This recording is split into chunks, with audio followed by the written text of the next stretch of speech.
Logicamente que nós tivemos uma semana aí nos últimos dias, na questão da política, a discussão sobre violência na política após o episódio do assassinato em Foz, né, do Iguaçu, e isso levantou aí toda uma discussão. Ontem houve um entendimento, uma divulgação da Polícia Civil, um entendimento no inquérito de que não se tratou de violência política, mas ainda um entendimento que vem sendo muito questionado. Então eu gostaria de saber, começando aqui pelo Rogério Guedes, qual a avaliação em relação a esse homicídio, como é que o senhor vê a questão de violência? Nós estamos realmente num período pré-eleitoral mais violento dessa vez? Carla, eu vejo o seguinte, quando houve esse fato ali, né, e todos os fatos, eu vejo esse fato que houve ali no Paraná até, né, então realmente foi um trabalho muito bem feito pela Polícia Civil, porque o pessoal começa a meio polarizar, né, colocar que foi violência política, e tem muita coisa por trás disso, que às vezes não chega até a população, através da rede social, chegam fakes aí e gerando mais violência ainda, porque lado tal, mata o lado tal, entendeu? Isso daí realmente é muito perigoso. Eu sou totalmente contra, tá? Eu acho que a política aí ela tem que ser feita democraticamente, cada um tem a sua ideologia, tem o seu candidato, defende o seu projeto. Então, independente de projeto, de lado, as pessoas não têm que partir para o lado da violência. Eu acho que isso daí é inadmissível, sou totalmente contra isso, é inaceitável, mas infelizmente tem, né, Carla? Eu já trabalhei em eleição municipal, como policial, aí a gente tinha que fazer um cordão de isolamento, porque os dois lados ali estavam ali para brigar. Então, realmente, isso aí não é de agora, isso vem de muito tempo, mas a gente tem que trabalhar para que as pessoas não entrem nesse debate, nessa violência, porque a política ela é muito gostosa de se fazer, mas sem violência, é claro. Nesse caso específico, o senhor concorda com o inquérito, com a avaliação da Polícia Civil, de que não houve motivação política, o ataque não foi pelo fato do autor do homicídio ser um defensor do presidente Bolsonaro e a pessoa que foi assassinada ser tesoureiro do PT, ser defensor do ex-presidente Lula? Cara, eu acredito que se a Polícia Civil, ela é competente para fazer isso, a nossa Polícia Judiciária, ela fechou aí a investigação dizendo que não foi, concordo plenamente, tá?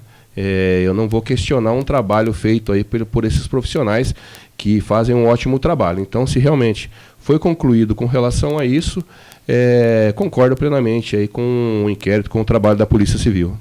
Prefeito Adnan, qual a sua avaliação em relação a esse caso?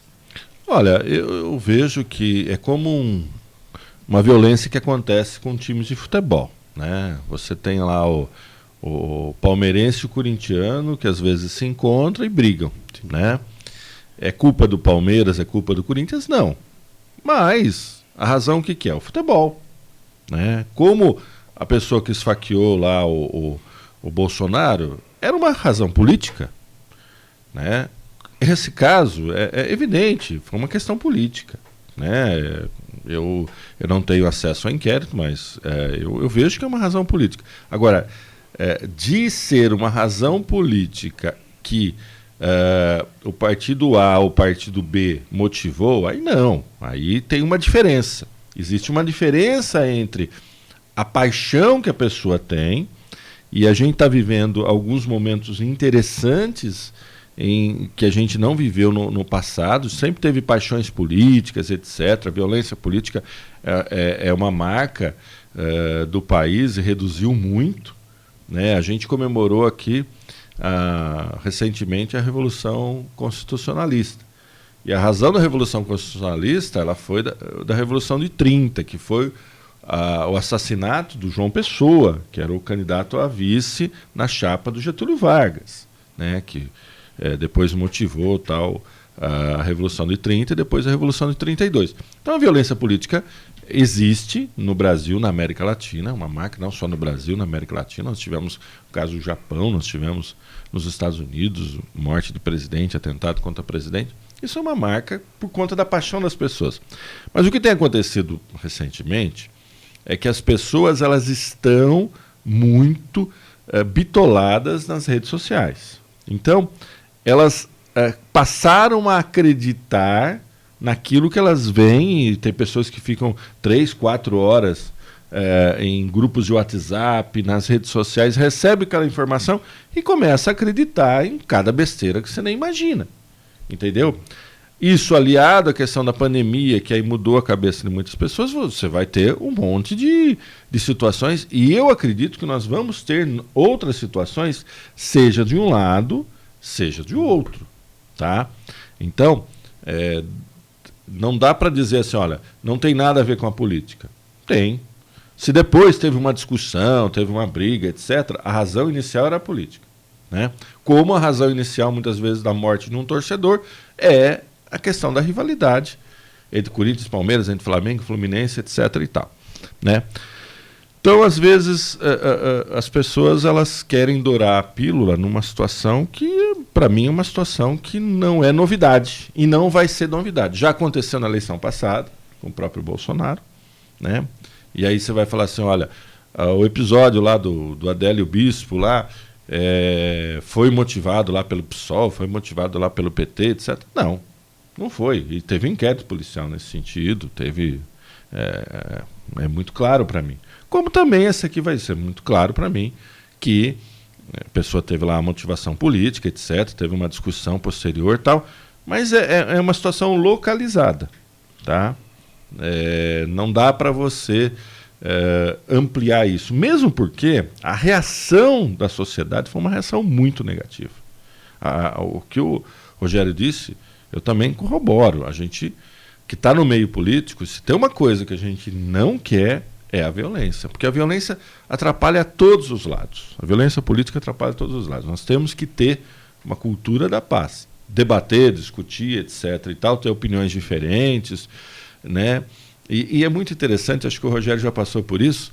As pessoas às vezes xingam a gente nas redes sociais, sim, né? Sim. Aí o cara encontra você, abraça, parece um cordeirinho, fala, esse cara que estava xingando eu. Tá? É verdade. Gente, porque o cara fica valentão. As redes favorecem isso também, A né? rede social é complicada. Ela é complicada. Você vai ali, ele xinga, ele fala, e depois isso aí que o Rediana falou é verdade.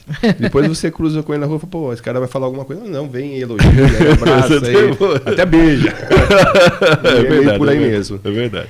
Essa polarização na disputa à presidência entre o presidente Bolsonaro e o ex-presidente Lula, né, os pré-candidatos aí que aparecem à frente das pesquisas com um grande distanciamento em relação aos demais, isso favorece também esse clima mais tenso nesse momento, Rogério, na sua opinião? Eu acho assim, Carla. Como eu estava conversando com a Dina agora há pouco aí, vai ser uma eleição muito disputada, né? E tem as pessoas aí dos dois lados ali que querem que o seu candidato ele seja eleito, realmente. Então, o que eu achei muito importante que foi falado até essa semana é que os partidos lancem uma nota, né? Façam um trabalho para que as pessoas não entrem de violência. Isso aí vai ser muito importante. Para resolver faça um trabalho do partido, do próprio candidato. Os dois candidatos se manifestaram aí em contra solidariedade, né? A favor da família, contra a violência. Isso é muito importante. Isso vai fazer a diferença. Com certeza. E eu acho que os partidos também eles têm que fazer esse papel, tá? Tem que começar a conversar, fazer uma campanha para que as pessoas não entrem nesse embate, entendeu? Eu acho que a ideologia política, o embate político é muito gostoso, você chegar e conversar com as pessoas, e muitas pessoas vão dizer das suas ideias, você não vai concordar, mas não vai entrar no embate também. Eu costumo falar assim, Carla, a política passa, tá? E nós ficamos ali. Então, o que eu vejo hoje aí dentro da própria família, tá? Porque o filho é do candidato A, o outro filho é do candidato B, e vira uma divergência, uma confusão familiar casa, ali, né? Que não é aceitável isso, entendeu? Eu não concordo com isso, então isso aí tem que partir aí de uma campanha nacional dos partidos, tá? Para que faça um trabalho legal, um trabalho gostoso, e que vença aí, que seja o melhor para o Brasil, realmente, entendeu? Que não haja essa violência. É inaceitável essa violência, tem que ser feito esse trabalho. Gostei muito desse lançamento, aí, até dos pré-candidatos a presidente aí. E agora eu senti os partidos aí um pouco tímidos com relação a isso. Mas eu acredito que eles vão ter, como a Dina mesmo falou, foi uma repercussão muito negativa, tá? Nacionalmente. Hoje a informação ela é muito rápida, né? Acontece uma coisa lá no Amazonas, lá no Sul, já chega para eles ali, e é muito dinâmico. Então, os partidos têm que tomar essa posição e fazer um trabalho não à violência, tá? Democracia, política, o trabalho político, mas não à violência. Isso aí tem que ser feito. Adnan, qual a sua análise em relação a essa polarização? Aproveitando e já perguntando do seu partido, o MDB, tem a pré-candidata à presidência, não é? A senadora Simone Tebet. Essa polarização acabou, de certa forma, inviabilizando uma terceira via? Como é que o senhor vê essa questão da terceira via aqui nas pesquisas também, no nosso cenário atual? Olha, você tem um espaço muito claro ainda de pessoas que rejeitam tanto um quanto o outro. Mas eu não vou negar, né? A Simone, ela é uma senadora combativa, ela tem uma experiência como prefeita, como vice-governadora, mulher, né? É uma candidatura interessante. Porém, é inegável que você tem um quadro muito polarizado. Hoje é muito difícil, né? E por mais que eu seja do MDB esteja apoiando a Simone Tebet, mas a gente não pode tapar o sol com a peneira, né? Hoje você tem o Lula, que ele tem um recall eleitoral muito forte, ele é candidato, ele está no cenário político desde 1989, desde a redemocratização. Aquela eleição lá de 89 foi uma eleição que ele teve 16% dos votos. E as eleições posteriores, mesmo aquela eleição com o Fernando Henrique, com toda a questão do Plano Real, etc., ele teve sempre mais de 30% dos votos. Então, você tem aquele eleitor que vota no Lula, né, na faixa de 30% a 35%, um terço do eleitorado que vota no Lula, que é lulista. E você tem outro fenômeno eleitoral, que é o Bolsonaro, que é inegável, né, que hoje você tem um quarto da população que é bolsonarista, e não abre mão da candidatura do Bolsonaro, tá? Então, para que uma terceira via ela chegue a mais de 25% dos votos, é muito difícil. É muito difícil. Você tem um espaço para crescimento, eu acredito que vai haver crescimento, mas tudo caminha para que você tenha, evidentemente, uma polarização. E nós nunca chegamos nesse ponto da pré-campanha com apenas 4% de indecisos. Então as pessoas já estão definidas, né? E virou uma coisa de... Mais uma vez eu faço a relação de Corinthians e Palmeiras, né? Apesar de eu ser São Paulino, né? Mas virou isso. Virou. Não adianta você falar para uma pessoa que é lulista contra o Lula, etc. e tal. Não. E não adianta você falar para um bolsonarista contra o Bolsonaro. Virou, as pessoas já têm uma definição, já têm clareza em relação a isso. E toda a polarização, seja, mais uma vez, seja no futebol, seja na política, seja na família, seja em qualquer lugar, toda a polarização, você vai ter as paixões, né? Então é muito mais paixão do que razão, o que a gente percebe, né?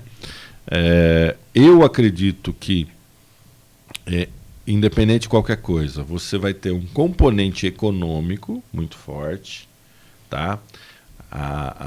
As pessoas, elas votam a partir daquilo que elas sentem. Hoje, o quadro econômico de hoje, se não houver mudanças, é um quadro econômico que beneficia bastante a candidatura do Lula. Porque o sentimento das pessoas, e aqui não estou fazendo, você pode fazer uma análise a um cenário internacional, da questão da inflação, etc. e tal. O que as pessoas, especialmente as pessoas mais pobres, elas se perguntam: eu vivo melhor agora com o Bolsonaro ou vivia melhor com o Lula? E aí é muito claro, né? O consumo era melhor. Tá? Então, não é uma questão de racionalidade. São momentos diferentes, são situações diferentes. Você tem a pandemia. Você pode fazer N explicações. Mas o sentimento hoje, por conta da questão econômica, é muito favorável ao Lula. É muito favorável ao Lula. Se tiver numa reta final aí, já ainda no primeiro turno, e o senhor tem a sua candidata do seu partido, a Simone Tebet, mas se houver realmente um distanciamento em relação aos demais e ficar definido esse quadro entre Lula e Bolsonaro, o senhor já muda de posicionamento já no primeiro turno para apoiar uma candidatura, ou o senhor espera para ver se vai para segundo turno para definir mudança? Olha, eu sou uma pessoa partidária, eu acho que você tem que estar com o seu partido sempre, né? já de antemão, eu não sou uma pessoa assim que... Eu tenho uma história de esquerda, eu sou de centro-esquerda, social-democrata, então, numa disputa de segundo turno entre Lula e Bolsonaro, eu vou de Lula, né? Apesar de eu achar que não é a candidatura ideal. Eu achar que a gente teria que ter uma opção diferente, uma visão diferente. Eu acho que as duas candidaturas são candidaturas que estão posicionadas... O Bolsonaro tem uma visão da década de 70, algumas questões muito antigas. O Lula tem ainda algumas questões do sindicalismo da década de 80. Tal. Eu gostaria de uma candidatura do século XXI. Tá? Não é do meu gosto, mas entre um e outro, né? E aqui é uma divergência, né? Democrática, claro, muito boa. Claro. Mas, o senhor ficaria com a candidatura. Sim. Mas o senhor espera passar o primeiro turno? Com certeza. Eu acho que... Mesmo porque a sua administração, o PT está na sua administração, no seu governo, na verdade, né? os dois. Na verdade, o meu secretário de governo, que é o Dalto, ele é a principal liderança bolsonarista da cidade. Tá? É o meu secretário de governo e segurança. Né? Ele tem uma bandeira do Brasil na sala dele. E na outra sala tem a Fátima, que é minha vice-prefeito do PT. E os dois se dão muito bem. Conseguiu criar essa conciliação dentro do governo. O Paulo é vereador, é bolsonarista, raiz, né? Ele é vereador do PL, está na minha base. O Sérgio Baltazar é vereador do PT, está na minha base. E os dois se dão muito bem. Não é. Olha, óbvio, tem divergência, etc. e tal, mas a gente pensa Cordeirópolis, a gente pensa. Então é muito engraçado, porque eu brinco com todo mundo, né? Eu falo assim, a gente tem até uma relação muito boa e a gente brinca bastante. Porque tem que ser assim mesmo. Não adianta você querer radicalizar nesse momento. Principalmente dentro do governo municipal, né? Como o prefeito Dinan já fez a defesa da pré-candidata dele à presidência, Simone Tebet, agora eu vou pedir que o Rogério Guedes também faça a defesa do seu pré-candidato, o presidente Bolsonaro. Por que as pessoas deveriam votar no Bolsonaro nesse momento, Rogério? Com certeza. Eu acho que o nosso presidente Bolsonaro passou por um governo muito complicado, veio essa pandemia, e quando começou aí praticamente o Brasil voltar a trabalhar os trilhos, veio essa guerra também do outro lado do mundo e atrapalhando também não só o Brasil, mas também como o mundo todo, né? Aumento de combustível, e nós vemos aí uma luta incansável aí do nosso presidente, do seu governo, dos seus ministros, para que abaixem os valores de combustível. Então, eu acredito que é a melhor opção. Foi um ótimo trabalho que foi feito. Nós vimos aí pessoas aí durante a pandemia tiveram total apoio do governo, tanto que tem o Auxílio Brasil aí, que está apoiando as pessoas mais carentes, que nós temos que dar esse apoio para as pessoas aí que realmente estão necessitando. Então eu vejo que é um governo que focou realmente aí na totalidade dos brasileiros, tá? Focou aí nas pessoas mais carentes, que mais precisam de um apoio do governo, e também aí apoiando os empresários, os comerciantes que tanto sofreram aí nessa pandemia. Eu venho de uma família de comerciantes também, eu acompanhei o que os comerciantes passaram durante essa pandemia, e o governo ele deu o seu total apoio para que todos aí passassem por isso e começassem novamente. A gente está no novo começo, né? Então, a hora que passou a pandemia, veio essa guerra, os combustíveis dispararam. Então, não é culpa do governo, não é culpa do presidente. Nós estamos aí hoje, que foi falado até pelo Dinan, né, de pessoa comer uma picanha e tal, mas hoje você pega o salário mínimo, hoje é um dos melhores salários, se você comparar com o que vem lá de trás e comparar com valores de preço de picanha, disso, daquilo, então a pessoa se dá para comer também, não está fácil para ninguém, tá? Isso daí está complicado para todos. Mas nós vemos aí um governo que realmente não tem corrupção, não teve problema nenhum, porque se tivesse qualquer restígio ali, com certeza já teriam até todas essas entradas de impeachment que nunca chegou a lugar nenhum, porque não tinha fundamento. Então, com certeza, aí já teriam até tem um fundamento aí para o impeachment do presidente. Então foi um governo muito transparente, que sempre trabalhou. Eu tive ali no Palácio várias vezes, a gente vê ali que realmente é uma pessoa humilde, uma pessoa que está sempre ali com o povo, está no meio da população, e isso aí é muito gostoso. Você vê um candidato, um pré-candidato e um presidente que está sempre do lado da população. Eu tenho isso comigo, é estar junto com as pessoas, né? E eu acredito que a melhor opção para que o Brasil continue realmente é o presidente Bolsonaro, tá? E agora, passando essa pandemia, passando essa crise dessa guerra que teve aí, que aumentou a inflação no mundo todo. Eu tive os Estados Unidos é a maior taxa de inflação aí dos últimos décadas aí, eu não sei dizer certinho qual a quantidade aí, mas foi das décadas aí. Então o mundo todo está passando por dificuldade, e o Brasil não ficaria de fora dessa, mas nós estamos aí com o aumento do PIB muito grande, o aumento de empregos, então eles estão no caminho certo. Eu acredito que agora, passando a pandemia, passando essa guerra, com mais uma oportunidade, o Brasil vai crescer muito, e as pessoas vão ver que realmente aí deu para confiar num governo que não teve corrupção, não teve problema nenhum de desvio de dinheiro, e por esse motivo eu defendo o nosso presidente Bolsonaro, defendo o seu grupo de governo, e estarei apoiando ele sim, com certeza. E assim, Carla, eu não sou totalmente ao extremo, eu sempre falei, se eu visse alguma coisa errada do atual governo, com certeza não apoiaria. Não apoiaria. Então, esse é o meu foco, é focar, porque quando tem algum problema ali no governo, tem algum problema de corrupção, quem perde é a população. É a saúde que vai deixar de receber o dinheiro, é a segurança que vai deixar de receber o dinheiro, são casas que não vão ser construídas para as pessoas que mais necessitam.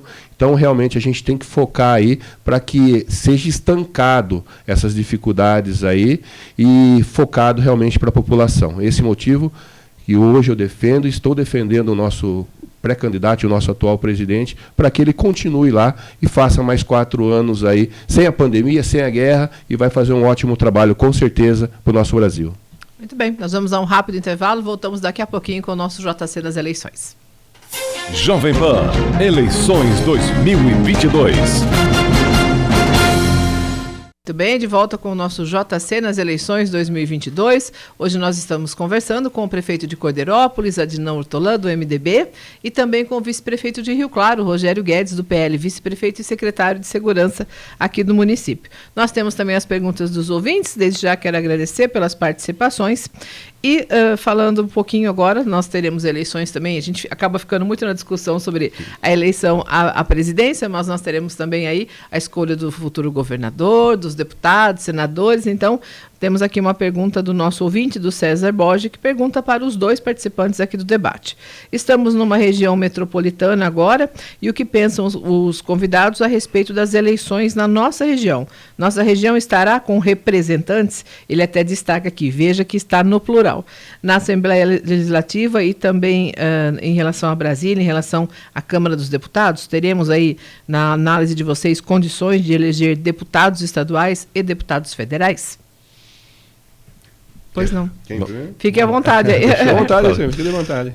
Eu acho assim, gente, a gente levou uma lambada na última eleição que a gente tem que aprender a não fazer mais isso, tá? Nós elegemos pessoas por conta de rede social, porque era famosinha, por conta disso, por conta daquilo. Gente que sequer sabe onde fica Rio Claro, onde fica Cordeirópolis, tá? Não é uma questão de você eleger somente pessoas da região, porque a gente sabe que tem alguns segmentos que são importantes, tem o segmento da defesa dos animais, tem o segmento da defesa do grupo evangélico, tem o segmento da defesa da saúde, da educação, que são importantes também ter representantes. Mas a gente tem que pensar o seguinte, quando você vai contratar uma pessoa, para essa pessoa ela ser trabalhador, quem tem uma empresa, o que você olha primeiro? O currículo dessa pessoa, qual a experiência dessa pessoa? A gente pegou um monte de gente sem experiência nenhuma na política, que não conhecia o processo político, e botou lá no Congresso Nacional e botou na Assembleia Legislativa. E olha o que deu. Tá? Eu acho importante termos representantes regionais né? Porque são pessoas que conhecem a região, são pessoas que vão trazer recursos para a região. Acho importantíssimo. Rio Claro tem que ter seu deputado, é uma cidade importante, tem que ter, né? Limeira tem que ter seu deputado, é uma cidade importante também. Piracicaba tem que ter seu deputado, mas temos que, principalmente, parar de querer achar pessoas de fora da política. Eu vejo esse caso do Datena ser candidato. Gente, o Datena, ele pode ser um ótimo apresentador e tudo mais. O que ele vai fazer no Senado? Qual a experiência política que ele tem? Ele vai lá, achar que ele vai lá no Senado falar como ele fala na televisão? Claro que não. É óbvio que não. Lá tem que ter articulação política. A pessoa tem que ter entendimento com as outras. Ela tem que ter experiência nisso. Experiência legislativa. Você não contrata uma pessoa para ser gerente de uma empresa, uma pessoa que não tem experiência nenhuma naquele segmento ou na gestão de empresas. A pessoa ela tem que começar de baixo. Entendeu? Então, a gente tem que parar com isso. Por favor, gente, não votem famosinho. Não votem gente de rede social, só porque é rede social, etc. e tal. Veja a experiência que a pessoa tem. A pessoa, para ser deputado, ela tem que ter uma experiência política no executivo ou no legislativo, uma experiência de gestão pública. Senão, a gente vai ter esse monte de deputados que nós elegemos na última eleição, de todo esse movimento antipolítica, que não deu em nada. A grande maioria não deu em absolutamente nada.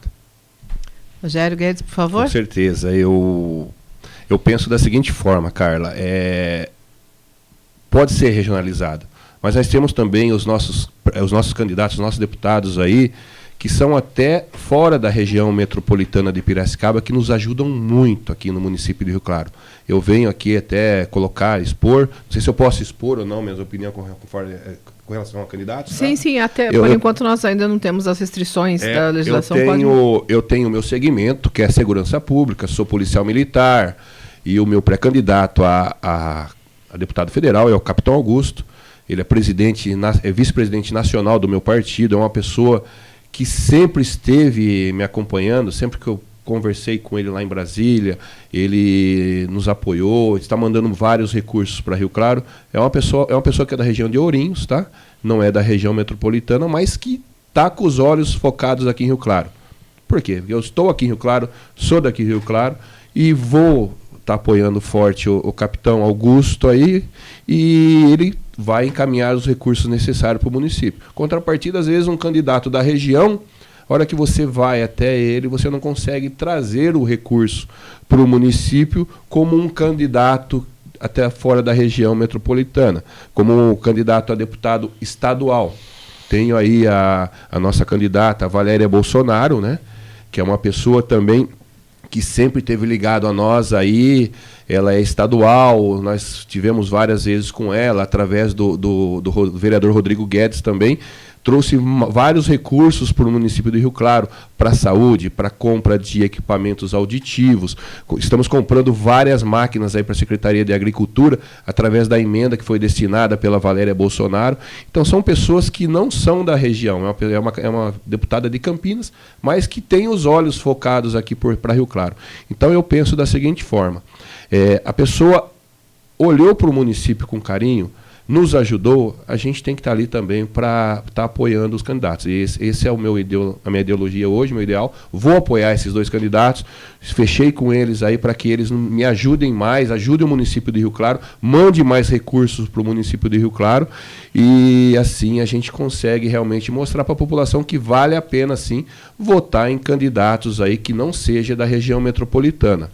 Tá? E agora o que o Adnan falou realmente aqui é uma coisa muito séria, né, Adnan? O pessoal votou muito porque é blogueira, porque é de TV. Eu tive candidatos, Adnan, que foi muito bem votado, eu era PSL, né? Muito bem votado em Rio Claro pelo PSL, e eu visitei todos os deputados pedindo recurso para Rio Claro, entendeu? Teve candidato que nem me atendeu. Nem me atendeu. Isso é candidato, deputado eleito já, que nem me atendeu. Nem agenda eu consegui para solicitar recursos para o município. Então, realmente, a população tem que analisar cada candidato, ver o currículo, ver se realmente está preparado. O que nós vemos hoje aí, pessoas aí envolvidas com TV, com mídia e tal, que têm acesso fácil à população, realmente ele vai ter muito mais votos do que uma pessoa preparada que não tem esse acesso à TV, à rádio, e vai ser uma pessoa que vai entrar ali e realmente não vai fazer nada, vai ser uma decepção e não vai nem dar atenção para o município ali que realmente trouxe muitos votos para esse deputado. Isso eu senti na pele, tá? Estive aí várias vezes em Brasília buscando recursos, que além de secretário eu adoro fazer política, então a parte de vice mesmo, eu corro atrás de recursos em Brasília, em São Paulo, mas algumas portas não foram abertas, de pessoas que foram muito bem votadas aqui no município de Rio Claro. Idem, mesma coisa. E deputados que não foram que não tiveram votos aqui no município, fui muito bem atendido. Pessoas de fora, da região do litoral, da região do noroeste. Então, o pessoal, eu fui lá, me mandou recursos para a infra, para a segurança, para a saúde.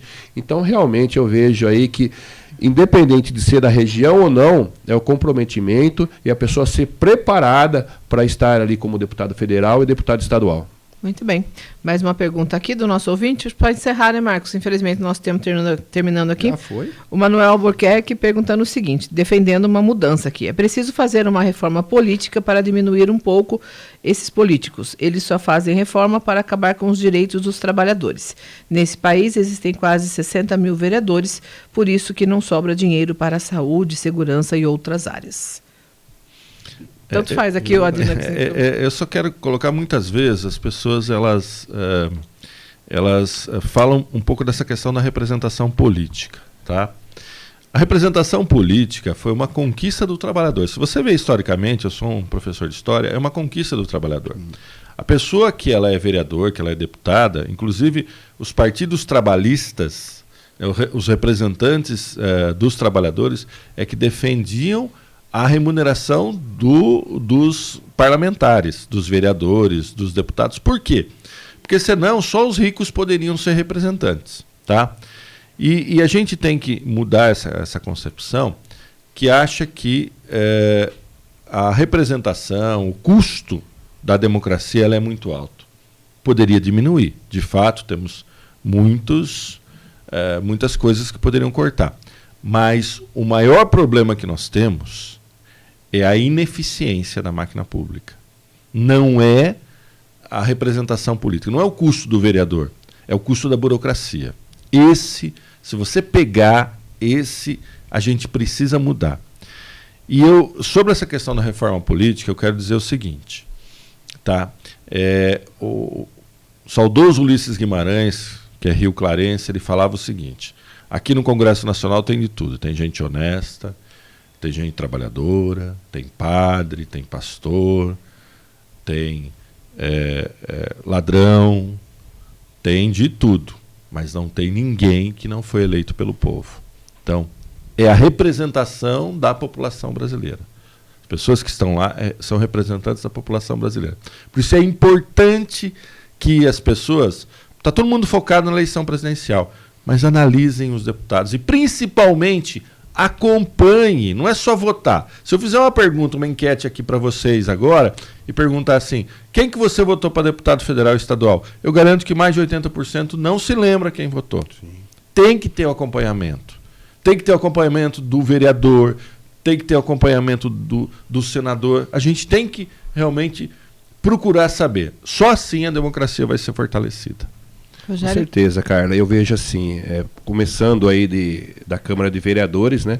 Eu fiquei 4 anos, Adina, como vereador, e eu achei que meu ciclo ali já se findou, né? Eu tenho essa posição. Fiquei 4 anos, eu achei que já deu o que eu tinha que ter feito ali, e vim para o Executivo. Mas os vereadores trabalham muito, realmente. A gente vê vereadores aí incansavelmente buscando recursos para Rio Claro, tá? Buscando emendas, nos ajudam muito. Com relação ao Executivo, que nós pegamos aí até no começo do ano, a gente estava conversando agora há pouco, muito complicado, e as obras que estão sendo feitas aí muitas dessas obras são através das emendas aí do trabalho feito por vereador. Então, nada mais do que ele ter realmente a sua remuneração, como você falou, através até o pessoal defendeu aí, né, dos sindicatos e tal, para que ele tenha essa remuneração. Mas cabe à população também saber quem votou. Saber mudar. Eu acho que nada mais democrático do que o voto. O voto, ele tira um presidente, coloca um presidente, tira um governador, coloca um governador. E você conversando hoje com as pessoas, que infelizmente é uma realidade, como a Dina falou mesmo, mais de 80% não sabe o deputado que votou. Por incrível que pareça, às vezes nem no vereador da cidade, Adina, votou. Então isso daí é triste. As pessoas têm que realmente votar no seu candidato e cobrar o seu candidato. Sabe o que eu estou achando legal também, Adina, agora? Esse não é um ano de Copa do Mundo, né? Falando de futebol, né? É verdade. O que está gostoso é que as pessoas não estão nem ligando muito para a Copa do Mundo. Estão falando de política. As pessoas estão se envolvendo com política. Isso é gostoso. As pessoas estão se apenhando, se interessando mais para que realmente não faça esses votos errados, para que depois aconteça o que está acontecendo aí. E eu vejo, a reforma realmente agrada um, desagrada outro. Eu vejo pela minha categoria. Você acredita que hoje a única categoria que, para você sair candidato a algum cargo eletivo, que é o policial militar, você tem que sair da polícia 5 anos antes? É um absurdo isso. Isso entrou na reforma política. Por que isso? Porque a polícia, ela está ali com a população, ela está se mobilizando, ela está saindo candidata, ela está ganhando a população. A polícia, ela tem uma credibilidade muito... Não só a polícia, a nossa Guarda Civil, a Polícia Civil, Polícia Federal, promotoria, juiz. É uma parte da sociedade ali que tem uma credibilidade muito grande com a população. Então, na reforma política, a nossa categoria ficou totalmente fora. Como que um policial militar, um policial civil, um policial federal que quer trabalhar aí, que tem um projeto político para desenvolver, ele vai sair 5 anos, pedir baixa do seu serviço, 5 anos, para que ele saia candidato? Então, realmente, tem alguns pontos na reforma que desagradam. Ainda bem que o Senado não votou. Foi na Câmara e o Senado não votou. Sim. Né? Mas está lá, entendeu? Tá. E corre. Até eu estive conversando com o nosso deputado. Eles vão trabalhar para mudar isso daí. Claro. Como que pode isso, Carla? Entendeu? Um segmento da sociedade. Isso não é democracia.